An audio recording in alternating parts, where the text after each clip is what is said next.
RPP se haya comprometido con la voluntad de contribuir a dar con las claves para enfrentar de la mejor manera la pandemia, tanto autoridades públicas como los ciudadanos.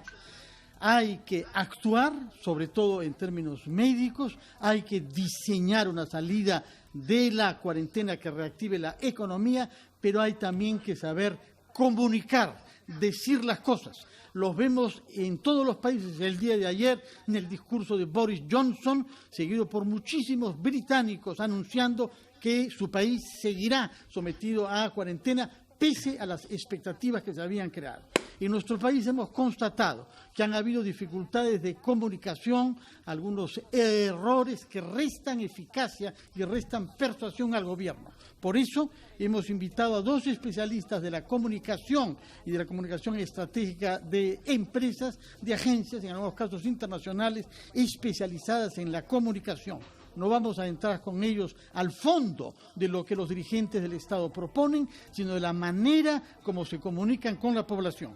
Y por eso presento a Alberto Guache, director general de marcas de la agencia Fahrenheit DDB, y a Eduardo Grisole, presidente del grupo VMLIRR. Muy buenos días, señores Guache y Grisole. Hola, buenos días. Buenos días, Fernando, Ricardo. Muchas gracias. Estamos ante una situación inédita para ustedes, especialistas de la comunicación. Es también un desafío poder gestionar esta crisis desde el punto de explicar con verdad, con data empírica y científica, pero sobre todo con persuasión. ¿Qué es lo que perciben ustedes de lo que se ha hecho hasta ahora para que la población esté informada y cumpla con los sacrificios que se le piden?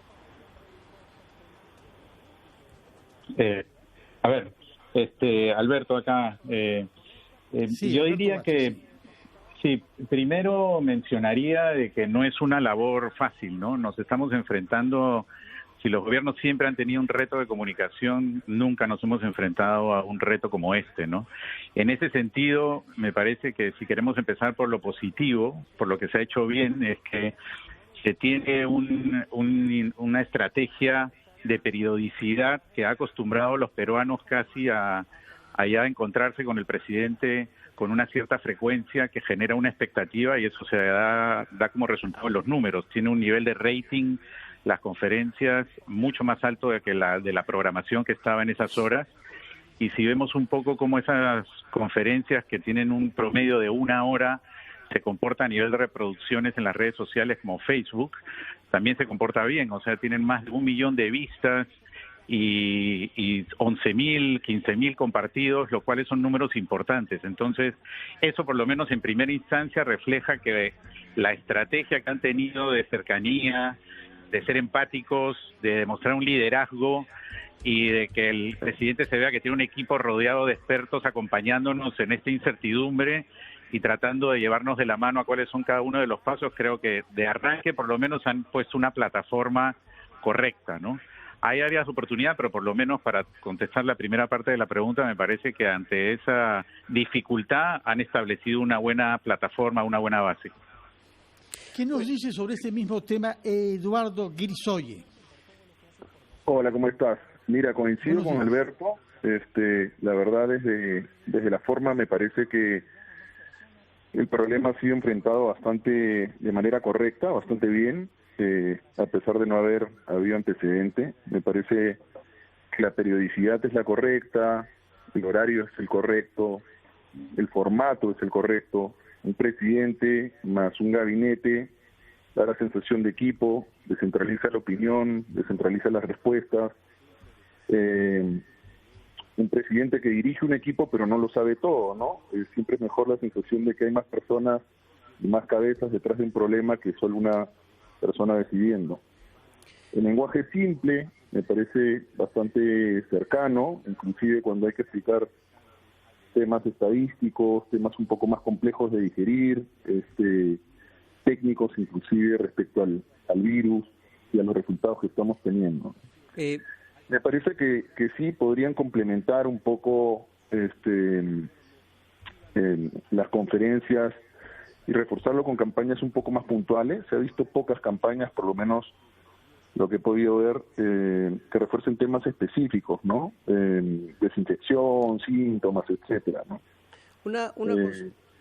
Permíteme una consulta a ambos especialistas sobre este tema del mensaje del presidente, que se ha focalizado en gran parte en el tema del aislamiento social. Sin embargo, este mensaje no ha llegado a todos.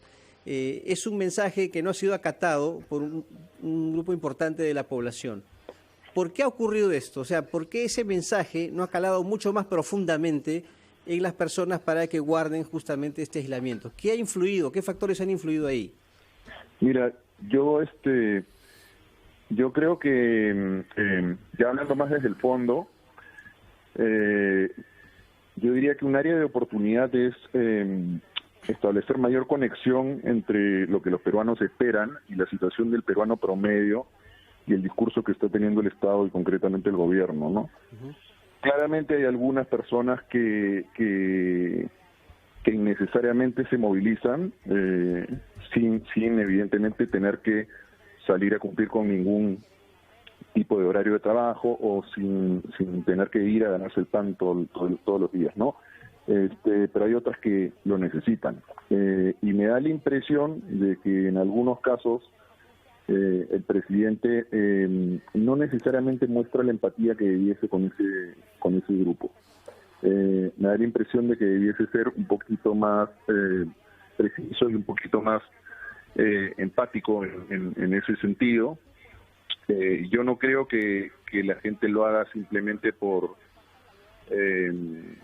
desordenada o simplemente por no obedecer. Yo creo que hay una necesidad latente de salir a buscarse el pan, y eso se va a ir exacerbando y se va a ir empeorando conforme pasen los días. Ahora, hay un desafío particular en el esfuerzo de comunicación, que es que nosotros soñamos, deseamos con que la curva bajara durante el mes de abril, y se fijaron algunos plazos, incluso organismos internacionales previeron y se equivocaron, porque no bajó la curva. Entonces, ¿qué cosa es lo razonable de hacer cuando uno tiene que constatar que la curva de contagios no baja, pero transmitir confianza? Porque vamos a salir de esta situación, pero menos rápido de lo que habíamos deseado, ¿no? ¿Cómo hace uno para reconocer el error en la previsión sin perder legitimidad ni transmitir pesimismo? Ahí yo creo que hay un tema de fondo y forma. Sí coincido con lo que menciona Eduardo, que aquí hay como varios segmentos, ¿no? Y para generar empatía, cuando nosotros que trabajamos con marcas de consumo masivo, de las primeras cosas que tenemos que hacer es la segmentación, es definir los diferentes grupos a los que nos dirigimos y ver cuáles son los mensajes que van a cada uno de esos grupos. Eso te asegura que el mensaje correcto llega al grupo correcto. Creo que tal vez uno de los errores o áreas de oportunidad que se tienen es no generalizar tanto, porque le estamos hablando a grupos muy heterogéneos, y no se le puede hablar a todo el mundo con un mismo mensaje, ¿no? Entonces creo que ahí, para generar esa tranquilidad, esa confianza que menciona Fernando, yo creo que una de las cosas también que hay que hacer es desrigidizar un poco también la conferencia de prensa. Si vemos estas conferencias de prensa, nos la podríamos imaginar 30 años atrás y serían exactamente iguales, ¿no? Es en Palacio de Gobierno, todo el mundo está sentado, muy formal. Yo agarraría ejemplos como, por ejemplo, lo del presidente Duque en Colombia, que tiene un formato un poco más fresco, más moderno, mucho más cercano. Se complementa en lo que está hablando a cámara, se complementa con gráficas, se complementa con videos. Estamos en una generación que ya está muy acostumbrada al lenguaje visual por el consumo de redes sociales. Entonces, que ahí creo que hay una oportunidad de poder hacer mucho más amigable la información y también a poder transmitir justamente las razones por las cuales no ha pasado lo que estaba pronosticado a pasar, ¿no? Bueno, muchas gracias por estas primeras respuestas. Yo les rogaría que nos acompañen un instante durante una breve pausa para que Alberto Guache y Eduardo Grisol, ambos especialistas de comunicación estratégica, sigan dándonos sus opiniones sobre lo que se ha hecho y sobre lo que deberíamos mejorar en la comunicación entre el Estado y los ciudadanos. Vamos a la pausa, por favor, y retomamos nuestro diálogo después de ella.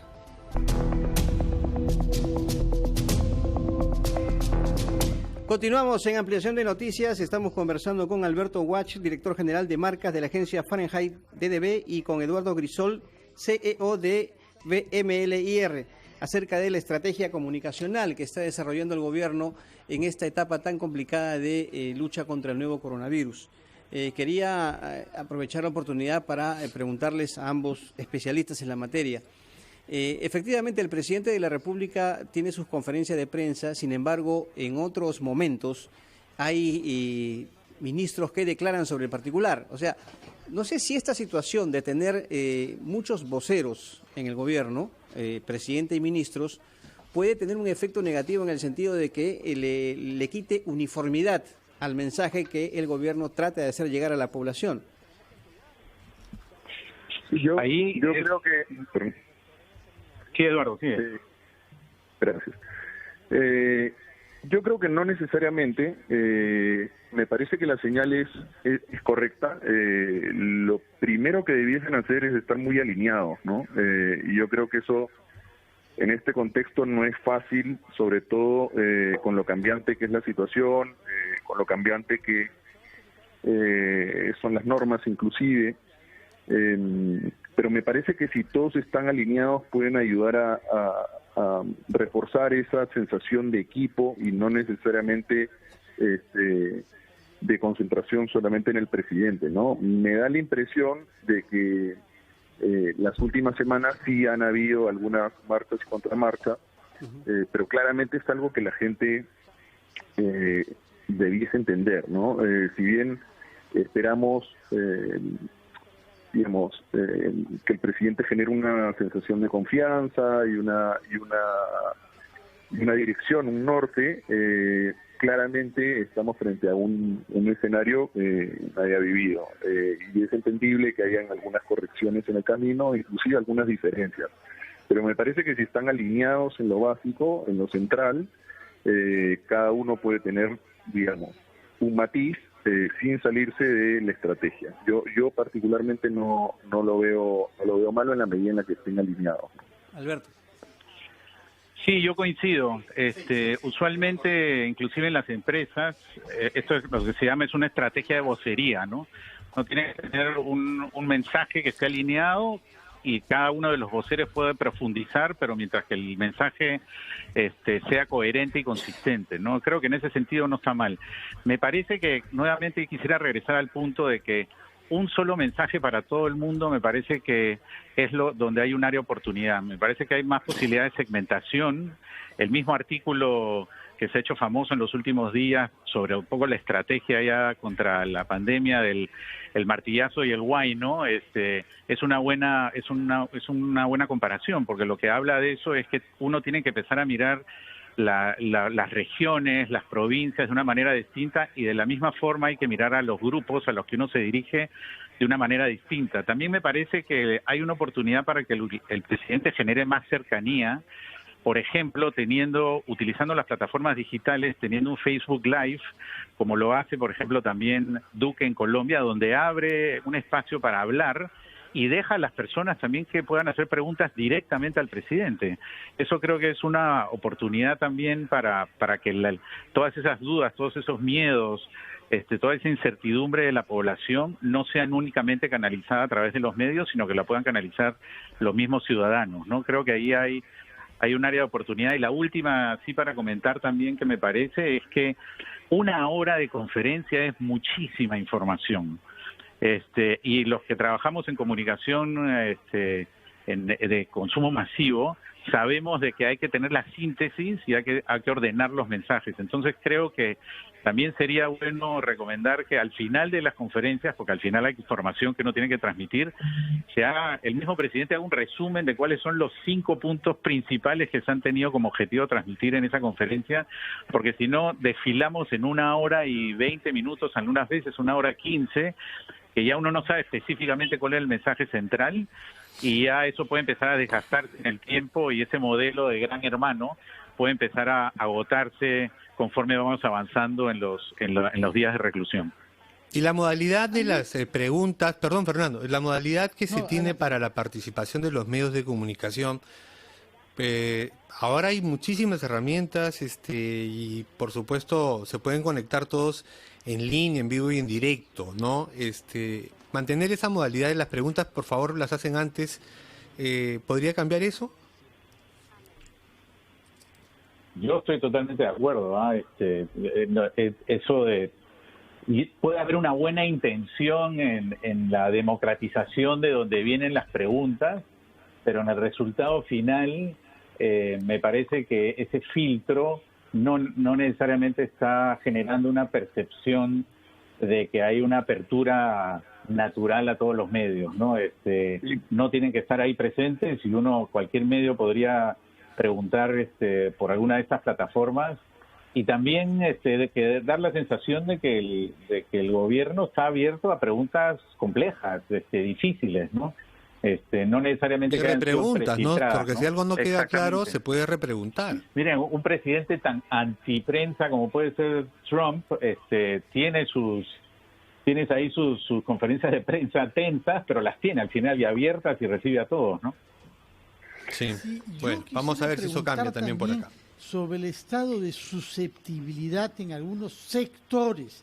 Hemos visto que algunas palabras sin mala intención, palabras quizás que no han sido las mejores, han dado lugar a quejas, a un malestar. El trasfondo naturalmente es grave, hay muchos muertos y hay sectores que están muriendo por ayudar a los demás, policías, médicos, personal hospitalario en general, empleados de bancos.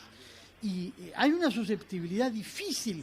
Basta que algún ministro diga algo que se salga un poquito del margen de lo más conveniente para que se esté pidiendo su renuncia. ¿Cómo enfocan ustedes este problema que han insistido tanto en la segmentación de los sectores profesionales particularmente afectados y con muertos que reciben el mensaje de una manera diferente que el resto?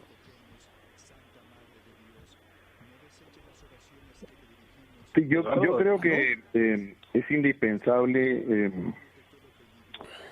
poner en relieve el problema, y sobre todo considerar que este tema es un tema básicamente humano, no es un tema económico, no es un tema de negocios, es un tema humano, ¿no? Pero las soluciones muchas veces son operativas, las soluciones muchas veces tienen que ver con recursos económicos, y lamentablemente en el transcurso de la pandemia pues tenemos muchísimas muertes, y seguramente van a seguirse dando, ¿no?